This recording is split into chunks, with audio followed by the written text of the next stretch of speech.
আসসালামু আলাইকুম। আলহামদুলিল্লাহ ওয়াহদা ওয়াসসালাতু ওয়াসসালামু আলা মান লা নাবিয়্যা বা'দা। আপনাদের পক্ষ থেকে অতীব গুরুত্বপূর্ণ জিজ্ঞাসা, কুরবানির পশু জবেহকারীকে পারিশ্রমিক হিসাবে গোশত দেওয়া যাবে কি?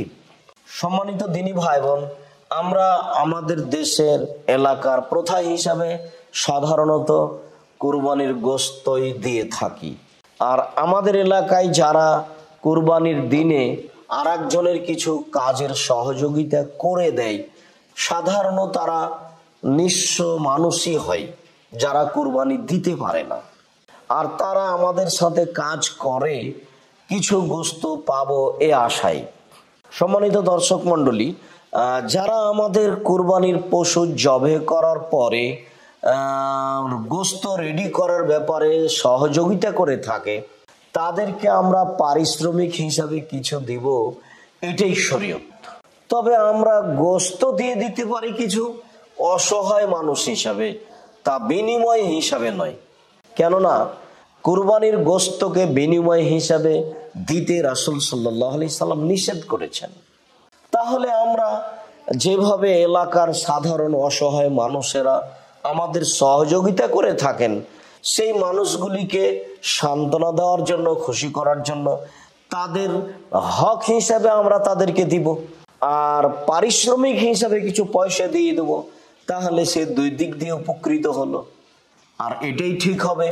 কেননা রাসূল সাল্লাল্লাহু আলাইহি সাল্লাম যেভাবে বলেছেন তাতে তো খাস করে পারিশ্রমিক দেওয়া যায় না। আলী রাদিয়াল্লাহু তাআলা আনহু বলেন, রাসূল সাল্লাল্লাহু আলাইহি সাল্লাম আমাকে আদেশ করেছেন যে আমি কুরবানির পশুর উপরে দণ্ডায়মান উপস্থিত থাকব দেখাশোনার জন্য। তার চামড়া, তাকে শীত থেকে বাঁচানোর জন্য ব্যবহৃত বস্ত্র আরো গোশত দরিদ্রদের মাঝে বন্টন করে দেব। আর যারা আমাদের পশু রেডি করে দেয়, কুরবানির গোশত প্রস্তুত করে দেয়, তাকে আমরা পশু হতে, গোশত হতে কিছুই দিব না। আলী রাদিয়াল্লাহু তাআলা আনহু বলেন, আমরা তাদেরকে নিজের পক্ষ থেকে পারিশ্রমিক দিয়ে দিতাম। বুখারী মুসলিম ইরওয়াউল গালিল 1161 নম্বর হাদিস।